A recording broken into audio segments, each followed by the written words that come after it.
நேத்திக்கு கண்டென்ட்ல ஒரு விஷயத்த பார்த்திருந்தோம். ஒரு வயசான பாட்டி ரொம்ப கோவத்தோட முதலமைச்சர் ஸ்டாலின் போஸ்டருக்கு செருப்புலாம் வீசி அடிச்சிருந்தாங்க. மண்ணெல்லாம் தூக்கி போட்டிருந்தாங்க. காரி துப்பியிருந்தாங்க. பயங்கரமா திட்டியிருந்தாங்களும் கூட. அந்த வீடியோ செம்ம வைரலா போச்சு. ஸோ திமுகல இருக்கக்கூடிய ஒரு எம்எல்ஏ திரு பிரபாகர ராஜா அப்படிங்கிறவரு அந்த பாட்டி மேல புகார் கொடுத்திருக்காரு. உண்மையாலேயே அந்த பாட்டி மீது புகார் கொடுத்திருக்காரு. இந்த வீடியோ தொடர்பாக ஒரு பையனையும் கைது செஞ்சிருக்காங்க. உண்மையாலேயே இதெல்லாம் நடந்திருக்குங்க. ஆச்சரியமா இருக்கு இல்லையா? இது குறித்து நம்ம தெளிவா பார்க்கலாம். அடுத்ததாக ஈமுக்கோழி பிரபலம் பெரியார் பேரன் நடிகர் சத்யராஜின் மகளான திவ்யா சத்யராஜ் இருக்காங்க இல்லையா? அவங்க அண்ணாமலைக்கு எதிராக சில கேள்விகள் கேட்டிருக்காங்க. லாஜிக்கலா இவங்க கேள்வி கேட்டிருந்தா கூட பரவாயில்ல, அண்ணாமலை அவர்களுடைய செயலை கேலி கிண்டல் பண்ற மாதிரியான கேள்விகளை கேட்டு வச்சிருக்காங்க. சோ கண்டிப்பா நாம அதுக்கு தகுந்த பதிலடியை கொடுத்தே ஆகணும். அப்புறம் அவங்க கேட்டிருக்காங்களே கேள்விகள், அந்த கேள்விகளுக்கு நாம ஃபேக்ட் வச்சு பதில் சொல்லலாம். கடைசியாக சில முக்கியமான துணுக்கு செய்திகள் இருக்கு, அதை பார்த்துட்டு இந்த வீடியோ நான் முடிச்சா சொல்லுவாங்க. கண்டென்ட்டுக்குள்ள போயிடலாம். எப்பொழுதும் எதிராசன் வடிவழகு என் இதய தொழுதால் இல்லை எனக்கெதிர் இல்லை எனக்கெதிர் இல்லை எனக்கெதிரே. ஸ்ரீமதே ராமானுஜாய நமஹா. எனதர்ம தேசியவாதிகள் அனைவருக்கும் வணக்கம். ரோட்ல ஒரு பாட்டி போயிட்டு இருந்தாங்க. அந்த பாட்டிக்கு என்ன ஆச்சுன்னு தெரியல. திடீர்னு அங்க இருந்த முதலமைச்சர் ஸ்டாலின் போஸ்டர் மீது செருப்புலாம் தூக்கி கடாசினாங்க, மண்ணெல்லாம் அள்ளி வீசினாங்க, காரெல்லாம் துப்புனாங்க, பயங்கரமா திட்டவும் செஞ்சாங்க. அந்த வீடியோ செம்ம வைரலா போச்சு. பல ஊடகங்கள்ல கூட அந்த ஒரு வீடியோவை போட்டிருந்தாங்க. இப்போ அந்த பாட்டி மீது புகார் கொடுத்திருக்காங்க. திமுக எம்எல்ஏ ஒருத்தர் புகார் கொடுத்திருக்காரு. அந்த வீடியோவை சோசியல் மீடியால அப்லோட் பண்ண கன்னியாகுமரி மாவட்டத்தை சேர்ந்த ஒரு பையனை கைதும் பண்ணிருக்காங்க. இந்த நியூஸ் கட்ட பாருங்க. முதல்வர் போஸ்டரில் செருப்பு வீச்சு, மூதாட்டி மீது எம்எல்ஏ புகார். மூதாட்டி மீது எம்எல்ஏ புகார். சென்னையில் மெட்ரோ தூணில் ஒட்டப்பட்டுள்ள முதல்வர் ஸ்டாலின் சுவரொட்டி மீது மூதாட்டி ஒருவர் செருப்பு மற்றும் மண்ணை வாரி வீசும் வீடியோ காட்சி சமூக வலைதளத்தில் வெளியாகி சலசலப்பை ஏற்படுத்தியது. இந்த நிலையில் சம்பவம் நடந்தது விருகம்பாக்கம் பரணி மகால் அருகே என்பது தெரிய வந்தது. அருகே உள்ள டீ கடையில் டீ குடித்து விட்டு செல்லும் போது மூதாட்டி இத்தகைய செயலில் ஈடுபட்டுள்ளார். அதுக்கப்புறம் அது கட்டாயிட்டு இருக்கு. இரு காவல் நிலையங்களிலும் விருகம்பாக்கம் எம்எல்ஏ பிரபாகர ராஜா புகார் அளித்துள்ளார். மூதாட்டி குறித்து போலீசார் விசாரித்து வருகின்றனர். சென்னை மாநகராட்சி பகுதியில் சுவரொட்டி ஒட்ட தடை உள்ள நிலையில் அனுமதியின்றி முதல்வர் ஸ்டாலின் புகைப்படம் அச்சிடப்பட்ட சுவரொட்டி ஒட்டியிருப்பதற்கு கண்டனம் எழுந்துள்ளது. முதல்வர் படம் அச்சிடப்பட்ட சுவரொட்டியை பார்த்து மூதாட்டி வசைப்பாடியது குறித்து அதிமுக, பாஜக, பாமக, நாம் தமிழர் கட்சின்னு பல பேர் விமர்சனம் பண்ணியிருந்தாங்க. அந்த வீடியோவை அவங்களும் பயங்கரமா ஷேர் பண்ணியிருந்தாங்க. திமுக அரசு மீது உள்ள கோபத்தின் வெளிப்பாடு தான் மூதாட்டியின் செயல். ஒரு பானை சோற்றுக்கு ஒரு சோறு தான் பதம். செஞ்சல் புயல் மழையின் பொழுது 5 மாவட்டங்கள் பெரிதும் பாதிக்கப்பட்டன. உணவு குடிநீர் இன்றி மக்கள் தவித்து வந்தனர். தேங்கிய மழை நீரையும் வெளியேற்றப்படவில்லை. அதனால்தான் அங்குள்ள மக்கள் பொன்மிடி மீது சேற்றை வாரி வீசினர். இது போன்ற பாவங்கள், அதாவது திமுகவுடைய ஆட்சி காலகட்டத்தில் இப்ப ரீசெண்டா நடந்த சில விஷயங்கள்லாம் கோட் பண்ணி எதிர்கட்சியில இருக்கக்கூடியவர்கள் இத மாதிரிலாம் நீங்க பண்ணிருக்கீங்க, இத மாதிரிலாம் நீங்க செஞ்சிருக்கீங்க, அதனால பாதிக்கப்பட்ட இந்த பாட்டி இத மாதிரியான ஒரு காரியத்தை செஞ்சிருக்காங்க, அந்த பாட்டி மீது ஏன் இது மாதிரிலாம் நீங்க நடவடிக்கை எடுத்திருக்கீங்க, அவங்க மேல புகார் கொடுத்திருக்கீங்க அப்படிங்கிற மாதிரி எதிர்கட்சிகள் இருக்கக்கூடியவர்கள் கேள்விகள் எழுப்பியிருக்காங்க. அந்த வீடியோவை ஷேர் பண்ணும் போதும் அவங்க இதே மாதிரியான கருத்துக்களை தான் சொல்லியிருந்தாங்க. தமிழகத்துல என்னெல்லாம் நடக்குது, எவ்வளவு அசம்பாவிதங்கள் நடக்குது, நாம தினம் செய்திகள்ல பார்த்துட்டு தான் இருக்கோம். எதை கவனிக்கணுமோ அதை கவனிக்காம இத மாதிரியான விஷயங்கள் மீது தமிழக அரசு ஏன் இத மாதிரி கண்ணுல விளக்கெண்ணெய் ஊத்திட்டு போக்கஸ் பண்ணி பாக்குறாங்கன்னு தான் தெரியல. அதிலும் தமிழக அரசியல் களம் இப்ப எத மாதிரியான சூழ்நிலையில இருக்கு? அண்ணா பல்கலைக்கழக மாணவி விவகாரத்துல ஒட்டுமொத்த தமிழக மக்களும் கொதித்தெழுந்து போயிருக்காங்க. இத மாதிரியான ஒரு நேரத்துல அந்த பாட்டி மீது வழக்கு பதிவு, அந்த வீடியோவை அப்லோட் பண்ண பையனை கைதும் பண்ணிருக்காங்க. வர வர திமுகவும் காங்கிரஸ் மாதிரியே மாறிட்டு வருதுதான் நினைக்கிறேன். ஏன்னா அவங்களுக்கான ஆப்ப அவங்களே வச்சுக்கிறாங்க. எப்படி காங்கிரஸ் அவங்களுக்கான ஆப்ப அவங்களே வச்சுப்பாங்களோ, எதிர்கட்சிகள் அரசியல் பண்றதுக்கு காங்கிரஸே பாயிண்ட்கள் எடுத்து கொடுப்பாங்களோ, அத மாதிரி இப்ப திமுகவும் பண்ணிட்டு வருது. எதிர்கட்சிகள் அரசியல் பண்றதுக்கு தினம் புது புது கண்டென்ட்டா திமுகவினரே வாரி வழங்கிட்டு வராங்க. இது எல்லாமே இயற்கையா நடக்குதா, இல்லைன்னா திமுகவிற்கு எதிராக யாராச்சும் திட்டமிட்டு சதி வேலை செய்யறாங்களா, அதெல்லாம் நமக்கு தெரியல. ஆனா தமிழகத்துல அடுத்தடுத்து தொடர் அசம்பாவிதங்கள் நடந்துட்டே இருக்கு. திமுகவிற்கு எதிரான விஷயங்கள் நடந்துட்டே இருக்கு. அதை வச்சு அழகா இங்க இருக்கக்கூடிய எதிர்கட்சிகள் அரசியல் பண்ணிட்டு போயிட்டே இருக்காங்க. இந்த ஒரு வருஷம் இருக்கு இல்லையா, இது ரொம்ப ரொம்ப முக்கியமான ஒரு வருஷம். இந்த ஒரு வருஷத்துல எந்தெந்த கட்சிகள் எப்படி எப்படிலாம் அரசியல் பண்றாங்களோ அதை பார்த்துட்டு அடுத்த முறை யாரு ஆட்சிக்கு வருவாங்க அப்படிங்கிறத ஓரளவு நம்மளால ஈஸியா ஜட்ஜ் பண்ண முடியும். இந்த ஒரு நேரத்துல தான் பாருங்க திமுக எப்படி மாட்டின் முழிக்கிறாங்க. ஒண்ணுமே இல்லாத விஷயத்த கூட இத மாதிரி எலெக்ஷனுக்கு ஒரு வருஷத்துக்கு முன்னாடி எதிர்க்கட்சிகள் ஆளுங்கட்சிக்கு எதிராக ஏகப்பட்ட ஆர்ப்பாட்டங்கள், போராட்டங்கள், ஆளுங்கட்சி மீது தப்பான அபிப்பிராயம் உண்டாக்கணும்னு சொல்லிட்டு ஏகப்பட்ட வேலைகளை பார்ப்பாங்க. ஆனா இங்க திமுக என்னடானா எதிர்கட்சிகளை பார்த்து நீங்க அவ்வளவு கஷ்டப்படாதீங்க, நீங்க எதுக்கு கண்டென்ட்டுக்கு மெனக்கடுறீங்க, நாங்களே உங்களுக்கு கண்டென்ட்டை தரோம் அப்படின்ற மாதிரி தினம் தினம் புது புது கண்டென்ட்டா வாரி வழங்கிட்டு வராங்க. இன்னும் வரக்கூடிய நாட்கள்ல என்னென்னலாம் நடக்க போகுதோ உண்மையாலே தெரியலங்க. இந்த விவகாரத்தை கண்டித்து தமிழக பாஜக தலைவர் திரு அண்ணாமலை அவர்கள் திமுகவை சரமாரியா தாக்கியிருக்காரு. இந்த ட்வீட்டை பாருங்க. சென்னை விருகம்பாக்கம் பகுதியில் உள்ள மெட்ரோ ரயில் தூணில் ஒட்டப்பட்டிருந்த முதலமைச்சர் திரு ஸ்டாலின் படம் இருந்த சுவரொட்டி மீது வயதான தாயார் ஒருவர் தனது கோபத்தை வெளிக்காட்டும் விதமாக செருப்பை எறிந்து மண்வாரி தூற்றிய காணொளி சமூக வலைதளங்களில் பரவியது. பெண்கள், குழந்தைகள், வயது முதிர்ந்தவர்கள் என யாருக்குமே பாதுகாப்பு இல்லாத ஒரு கேடுகெட்ட ஆட்சியை நடத்தி கொண்டிருக்கும் முதலமைச்சர் ஸ்டாலின் மீது பொதுமக்களுக்கு கட்டுக்கடங்காத கோபம் இருப்பதைத்தான் இந்த சம்பவம் காட்டுகிறது. நியாயப்படி முதலமைச்சர் தனது ஆட்சியை சுய பரிசோதனை செய்திருக்க வேண்டும். ஆனால் அதை விடுத்து காணொளியை தனது சமூக ஊடகத்தில் பதிந்த கன்னியாகுமரி மாவட்டத்தை சேர்ந்த இளைஞர் பிரதீஷ் என்பவரை கைது செய்திருப்பதோடு அந்த மூதாட்டியையும் கைது செய்ய தேடி வருகின்றனர். வழக்கு தொடுத்திருக்கும் விருகம்பாக்கம் சட்டமன்ற உறுப்பினர் பிரபாகர் ராஜா, திருமதி கனிமொழி அவர்கள் பங்கேற்ற கூட்டத்தில் பெண் காவலரிடம் பாலியல் அத்துமீறலில் ஈடுபட்ட திமுகவினருக்காக காவல் நிலையத்தில் பஞ்சாயத்து செய்ய போன கேவலமான வரலாறு கொண்டவர். உங்கள் ஆட்சியில் பாலியல் பலாத்காரம் செய்பவன் எல்லாம் வெளியே சுதந்திரமாக சுற்றி கொண்டிருக்க சமூக வலைதளங்களில் விமர்சனம் செய்பவர்கள் பின்னால் திரிய வெட்கமா இல்லையா? கைது செய்யப்பட்ட இளைஞர் பிரதீஷை உடனடியாக விடுதலை செய்வதோடு அந்த வயதான தாயார் மீதான வழக்கையும் கைவிட வேண்டும் என்று வலியுறுத்துகிறேன். #ShameOnYouStalin. இந்த ஹேஷ்டேக அண்ணாமலை அவர்கள் விடுறதா இல்ல போல. அவர் போடுற எல்லா ட்வீட்ஸ்லுமே இந்த ஹேஷ்டேக அவர் போட்டுட்டு வராரு. ஒரு பிரச்சனை முடிஞ்சதுக்கு அப்புறமா இன்னொரு புது பிரச்சனை வந்தா கூட நம்மளால ஈஸியா சமாளிக்க முடியும். ஆனா இருக்கிற பிரச்சனையை முடிக்க முடியாம முக்கிட்டு இருக்கும் பொழுது அடுத்தடுத்து 4-5 புது புது பிரச்சனைகள் வந்ததுன்னா யாரால எப்படிங்க சமாளிக்க முடியும்? உண்மையாவே சொல்றேன், திமுகவுடைய ஆதரவாளர்கள், திமுகவுடைய கூட்டணி கட்சிகள், ஊபிஸ்கள் இவங்க எல்லாருமே பாக்குறதுக்கு அவ்வளோ பாவமா இருக்கு. எப்படிதான் இவங்க இத்தனை பிரச்சனைகளை சார்ட் அவுட் பண்ண போறாங்களோ சத்தியமா தெரியல. அடுத்ததா பார்க்க போறது ரொம்ப ரொம்ப முக்கியமானது. ஈமு கோழி பிரபலம் பெரியார் பேரன் திராவிடத்தின் போர்வால் இந்தியாவே திராவிட மாடலை தான் ஃபாலோ பண்ணணும்னு கத்தி கத்தி சொல்ற நடிகர் சத்யராஜின் மகள் திவ்யா சத்யராஜ் இருக்காங்க இல்லையா, அவங்க அண்ணாமலை அவர்களுக்கு எதிராக, அண்ணாமலை அவர்கள் திமுக அரசை கண்டித்து ஒரு போராட்டம் பண்ணார் இல்லையா, சாட்டையில அடிச்சுக்கிட்டார் இல்லையா, அதுவும் அந்த மாணவிக்காக சாட்டையில அடிச்சுக்கிட்டார் இல்லையா, அந்த ஒரு நிகழ்வை கேலி கிண்டல் பண்ற மாதிரி சில கேள்விகளை அவங்க கேட்டிருக்காங்க. திவ்யா சத்யராஜ் சரமாரி கேள்வி: மணிப்பூர் பிரச்சனைக்கு ஏன் அமைதியாக இருந்தீர்கள்? கொரோனா பெருந்தொற்றில் அதிகமான இறப்பு பதிவான போது பால்கனியில் நின்று விளக்குகளை ஏந்தும்படி எங்களிடம் கேட்கப்பட்டது ஏன்? பாஜக மாநில தலைவர் அண்ணாமலைக்கு திவ்யா சத்யராஜ் கேள்வி. இவங்க கேட்கிற இந்த கேள்விகள்ல ஏதாச்சும் லாஜிக் இருக்கா? நீங்களே சொல்லுங்க, ஏதாச்சும் லாஜிக் இருக்கா? இத மாதிரி ஒரு 7-8 கேள்விகளை இவங்க கேட்டிருக்காங்க. 2014 மத்திய அரசா பாஜக வந்ததுக்கு அப்புறமா என்னென்னலாம் நடந்ததோ அதெல்லாத்தையுமே செலக்ட் பண்ணி ஒரு சில விஷயத்த மட்டும் எடுத்து அதை கேள்வியா இந்த அக்கா கேட்டு வச்சிருக்காங்க. இவங்க கேட்ட இந்த கேள்விகளுக்கு ஈஸியா ஒன்லைன்லயே நம்மளால பதில் சொல்ல முடியும். அக்கா, 2014க்கு அப்புறமா 2019 பாராளுமன்ற தேர்தல் நடந்தது. அந்த தேர்தலிலும் பாஜக தான் வின் பண்ணாங்க.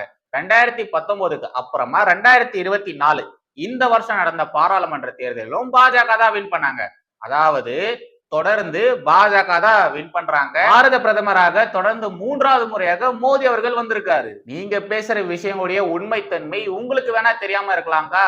யாரோ ஒருத்தங்க எழுதி கொடுத்த கேள்விகளை நீங்க உங்களுடைய சோசியல் மீடியால போட்டிருக்கலாம். ஆனா இங்க இருக்கக்கூடிய மக்கள், பாஜகவுக்கு ஓட்டு போட்ட மக்கள், மோடி வரணும்னு ஓட்டு போட்ட மக்கள் உங்களை மாதிரி முட்டாள் கிடையாது. அவங்க எல்லாருமே ரொம்ப தெளிவா இருக்காங்க.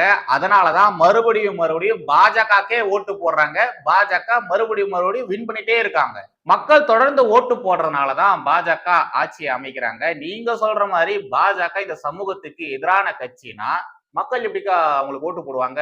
நீங்களே சொல்லுங்க. இப்போ இந்த அக்காக்கு நாக்கு புடுங்குற மாதிரியான சில கேள்விகள் கண்டிப்பா கேட்டே ஆகணும். ஏன்னா இங்க நடந்திருக்கக்கூடிய விஷயம் என்ன? அதை பத்தி எதுவுமே வாயை திறக்காம அதற்கு எதிராக போராடின அண்ணாமலை அவர்களை நோக்கி இவங்க கேள்வி எழுப்புறாங்க இல்லையா? கண்டிப்பா அவங்களுக்கு நாம சில கேள்விகள் கேட்டே ஆகணும். நாக்கு புடுங்குற மாதிரியான கேள்விகள் கேட்டே ஆகணும். அக்கா, உங்களுடைய அப்பா இருக்கார் இல்லையா? ஈமுக்கோழி பிரபலம் திரு சத்யராஜ் அவர்கள். அவரு வாயை திறந்தாலே திராவிடம், திராவிட மாடல், இது திராவிட மண், இது பெரியார் மண், நான் பெரியார் பேரன் அப்படிங்கிற மாதிரிலாம் பேசுவாரு. அவரு சொல்ற மாதிரி திராவிட மண்ல தான் இங்க ஒரு மாணவிக்கு இத மாதிரியான ஒரு கொடூரம் நடந்திருக்கு. அதை பத்தி ஒரு வார்த்தை கூட இது வரைக்கும் நீங்களோ உங்களுடைய தகப்பனோ வாயை திறந்து பேசவே இல்லை, கண்டிக்கவே இல்லை. ஒரு வார்த்தை கூட நீங்க இது வரைக்கும் பேசவே இல்லை. ஆனா இதே மாதிரியான ஒரு நிகழ்வு பாஜக ஆளுகிற மாநிலங்களை இந்நேரம் நடந்திருந்ததுன்னா நீங்க என்னென்னலாம் பேசிருப்பீங்க, நீங்க என்னென்னலாம் பேசிருப்பீங்க. ஆனா தமிழகத்துல இது மாதிரியான ஒரு விஷயம் நடந்திருக்கு. இதுக்கு எதிராக ஒரு வார்த்தை கூட நீங்க பேசலையே. ஏன்க்கா? அப்படியே உங்க அப்பா கிட்டையும் கேளுங்க, ஏன் நீங்க பேசல டாடி அப்படிங்கிற மாதிரியும் கேளுங்க. தமிழகத்தின் சட்ட ஒழுங்கு சரியாவே இல்ல, ரொம்ப ரொம்ப மோசமா இருக்கு அப்படிங்கிற மாதிரி தொடர்ந்து செய்திகள் வந்துட்டு இருக்கு. எதிர்கட்சிகள் தொடர்ந்து இந்த ஒரு குற்றச்சாட்டை எழுப்பிட்டு வந்துட்டே இருக்காங்க. இதை பத்திலாம் ஒரு வார்த்தை பேசாம, முக்கியமா பாதிக்கப்பட்ட அந்த பெண்ணிற்கு ஆதரவாக ஒரு கருத்து கூட சொல்லாம, ஒரு வார்த்தை கூட நீங்க பேசாம, அது எப்படிக்கா அந்த விஷயத்துக்கு எதிராக போராடினா அண்ணாமலைக்கு எதிராக கேள்விகள் கேக்குறீங்க? என்ன லாஜிக்குக்கா இது? எனக்கு உண்மையாலே ஒரு விஷயம் புரிய மாட்டேங்குது. அது என்னன்னா, இந்த அக்கா அமைதியா இருக்கிறாங்க. அந்த மாதிரியான ஒரு நிகழ்வு நடந்ததுக்கு அப்புறமா தொடர்ந்து செய்திகள்ல போட்டுட்டே இருக்காங்க. அப்பெல்லாம் கூட இந்த அக்கா ஒரு வார்த்தை கூட பேசவே இல்லை. அண்ணாமலை அவர்கள் அந்த ஒரு நிகழ்வுக்கு எதிராக இத மாதிரியான ஒரு விஷயம் பண்ணதுக்கு அப்புறமா அண்ணாமலை கேள்வி கேட்கறதுக்கு இந்த அக்கா வெளில வந்திருக்காங்க. எப்படிக்கா இது? எப்படி உங்களால மட்டும் இப்படி எல்லாம் முடியுது? அந்த பொண்ணுக்கு அத மாதிரியான ஒரு கொடூரம் நடந்திருக்குன்ற மாதிரி செய்தி வந்ததுக்கு அப்புறமா நீங்க சைலண்டா தான் இருந்திருக்கீங்க. அதற்கு எதிராக அண்ணாமலை அவர்கள் இது மாதிரியான ஒரு போராட்டம் பண்ணதுக்கு அப்புறமா அண்ணாமலைக்கு எதிராக கேள்வி கேட்க மட்டும் எப்படிக்கா நீங்க வெளியே வரீங்க? எப்படி வெளியே வரீங்க? தமிழ்நாட்டுல நடந்த பிரச்சனையை பத்தி பேசுங்கன்னா போயிட்டாங்க. உத்தரப்பிரதேசம், மணிப்பூர், கொரோனா, அது இது சொல்லிட்டு அங்கெல்லாம் போயிட்டாங்க. ஏக்கா, தமிழகத்துல நடந்திருக்கு, சென்னையில நடந்திருக்கு, யூனிவர்சிட்டியில நடந்திருக்கு. இத பத்தி கேள்வி கேளுங்கன்னா என்னக்கா நீங்க சம்மந்தமே இல்லாம எங்கெங்கயோ போறீங்க. இந்த மணிப்பூர் விவகாரம் பத்தி தொடர்ந்து எல்லாருமே பேசி வந்துட்டு இருக்காங்க. மணிப்பூர்ல இன்னைக்கு நேத்து இது மாதிரி பிரச்சனை எல்லாம் நடக்கல, ஓகேங்களா? பல வருஷமா நடந்துட்டு தான் இருக்கு. இன்ஃபேக்ட் மோடி அவர்கள் ஆட்சிக்கு வந்ததுக்கு அப்புறமா அங்க நடக்கக்கூடிய பிரச்சனைகள் பயங்கரமா கம்மியா இருக்கு. ஆனா நீதிமன்றத்துல ஒரு தீர்ப்பு ஒண்ணு வந்தது. அந்த தீர்ப்புக்கு அப்புறமா தான் மறுபடியும் பழைய மாதிரி காங்கிரசினுடைய ஆட்சி காலகட்டத்துல மணிப்பூர்ல நடந்தது பாருங்க, அது மாதிரியான விஷயம் எல்லாம் மறுபடியும் நடக்க ஆரம்பிச்சது. இதுக்கெல்லாம் காரணம் யாரு? பாஜகவா, RSS, மோடியா, அண்ணாமலையா? என்னக்கா நீங்க சம்மதமே இல்லாம மணிப்பூர் இஷ்யூவையும் இங்க நடக்கிற இஷ்யூவும் சேர்த்து பேசுறீங்க? ஒரு கல்லூரி படிக்கக்கூடிய மாணவிக்கு அது மாதிரி ஒரு கொடூரம் நடந்திருக்கு, அதை பத்திலாம் நீங்க ஒரு வார்த்தை பேசாம அது எப்படி நீங்க யோசிக்காம அண்ணாமலைக்கு எதிராக பேசுறீங்க, பாஜகவுக்கு எதிராக பேசுறீங்க? அப்போ அந்த பொண்ணு, பாதிக்கப்பட்ட பொண்ணு, அந்த பொண்ணுக்கு ஆதரவாக யார் இருப்பா? இத்தனைக்கு நீங்க பொண்ணு வேற. ஒரு பொண்ணா இருந்துகிட்டு ஒரு பொண்ணுடைய பிரச்சனையை புரிஞ்சிக்காம இத மாதிரி வந்து அரசியல் பண்றீங்களே, ஏன்க்கா? அட்டென்ஷன் சீக்கிங்கா? அப்புறம் இத மாதிரி கொடூரமான ஒரு விஷயம் நடக்கிறது முதல் தடவை கிடையாது. தமிழகத்துல முதல் தடவை கிடையாது. ஆனா இவங்க என்னடானா இதுக்கும் பேசல, இதுக்கு முன்னாடி நடந்த நிகழ்வு குறித்தும் பேசல. ஆனா வந்துட்டாங்க, அண்ணாமலை அவர்களுடைய போராட்டத்தை கேலி கிண்டல் பண்றதுக்கு மட்டும் வந்துட்டாங்க. ஏக்கா, ஒரு கல்லூரி மாணவி பாதிக்கப்பட்டிருக்கா, சின்ன பொண்ணு பாதிக்கப்பட்டிருக்கா. அந்த குழந்தைக்கு ஆதரவாக நிக்காம, அந்த குழந்தைக்கு நடந்த நிகழ்வுக்கு எதிராக ஒரு கருத்தும் பேசாம, ஏன்க்கா இப்படி ஊபிஸ்கள் மாதிரி பேசிட்டு வரீங்க? உண்மையாலேயே இவங்க இந்த சமூகத்தின் மீது அக்கறை இருக்கிறவங்களா இருந்திருந்தாங்கன்னு வச்சுக்கோங்களேன், அந்த பொண்ணுக்கு ஆதரவா தான் நின்று இருப்பாங்க. அந்த பொண்ணுக்கு நடந்த அந்த ஒரு விஷயத்திற்கு எதிராக குரல் கொடுத்திருப்பாங்க. ஆனா அத மாதிரிலாம் எதுவுமே பண்ணாம இப்ப வந்து ஊபிஸ்கள் மாதிரி பேசிட்டு இருக்காங்க பாருங்க. இதே அக்கா தான் கொஞ்ச நாட்களுக்கு முன்னாடி ஈரான் குறித்து எல்லாம் பேசியிருந்தாங்க, சிரியா குறித்து எல்லாம் பேசியிருந்தாங்க. இவங்க மட்டும் இல்ல, இவங்களுடைய தகப்பனார் ஈமுக்கோழி பிரபலம் சத்யராஜ் இருக்கார் இல்லையா, அவரும் ஈரான் குறித்து பேசுவாரு, சிரியா குறித்து பேசுவாரு, உலக நாடுகள்ல நடக்கக்கூடிய விஷயங்களை குறித்து எல்லாம் பேசுவாரு. ஆனா தமிழகத்துல நடக்கக்கூடிய விஷயங்களை குறித்து மூச்சு விட மாட்டாரு. இந்த அக்காவும் அப்படிதான் இருக்காங்க. ஒரு வார்த்தை தமிழகத்துல நடந்தது குறித்து பேசாம என்னென்னத்தையோ பேசிட்டு இருக்காங்க. அண்ணாமலை அவர்கள் தமிழக பாஜகவின் மாநில தலைவர். தமிழகத்துல நடக்கக்கூடிய விவகாரங்களை குறித்து தான் அவர் பேசுவாரு. இங்க நடக்கக்கூடிய விஷயங்களை வச்சுட்டு தான் அவர் அரசியல் பண்ணுவாரு. உங்கள மாதிரி சிரியால, ஈரான்ல, அங்க இங்க பாலஸ்தீன் விவகாரம்லாம் அவர் பேச வேண்டிய அவசியமே கிடையாது. அவரு தமிழகத்தின் மாநில தலைவர். சோ தமிழகத்தை குறித்து தான் பேசுவாரு. இங்க நடக்கிற விவகாரங்களை வச்சுதான் அவர் அரசியல் பண்ணுவாரு. இப்போ இந்த அக்கா கேட்ட கேள்விகளுக்கு நம்ம ஃபேக்ட் வச்சு பதிலடி கொடுக்கலாம். மணிப்பூர்ல 2 மிகப்பெரிய இனம் இருக்கு. அந்த 2 இனத்துக்குமே இருக்கக்கூடிய பிரச்சனை என்னன்னா ஓபியம். இவங்கள மாதிரியான ஆட்கள் சப்போர்ட் பண்ணக்கூடிய அந்த கம்யூனிஸ்ட், சைனா கம்யூனிஸ்ட் பார்ட்டி இருக்கு இல்லையா, அவங்களுடைய தூண்டுதலின் பெயர்ல தான் இவ்வளோ விஷயங்கள் அங்க நடந்துட்டு இருக்கு. மணிப்பூர்ல நடக்கிற பிரச்சனை ஏதோ இன்னைக்கு நேத்து தான் நடக்குது அப்படிங்கிற மாதிரி இந்த அக்கா நினைச்சிட்டு இருக்காங்க. கிடையாதுக்கா, நீங்க தப்பா நினைச்சிட்டு இருக்கீங்க. இது பல வருஷமா நடந்துட்டு இருக்கு. இதுல வெளிநாடுகளுடைய இன்வால்வ்மெண்ட்டும் இருக்கு. இத பத்தி எதுவுமே தெரியாம ஏன்க்கா அத பத்தி எல்லாம் பேசுறீங்க? அப்புறம் கொரோனா காலகட்டங்களை எதுக்கு நீங்க விலக்கேத்த சொன்னீங்க? எதனால நீங்க பால்கனில மொட்டை மாடியில எல்லாம் வந்து நீங்க கைத்தட்ட சொன்னீங்க? இந்த தட்டு டம்ளர் இதெல்லாம் வச்சு நீங்க ஏன் சத்தம் போட சொன்னீங்க? அப்படிங்கிற ஒரு கேள்வி, அறிவுபூர்வமான ஒரு கேள்வி அக்கா கேட்டிருந்தாங்க.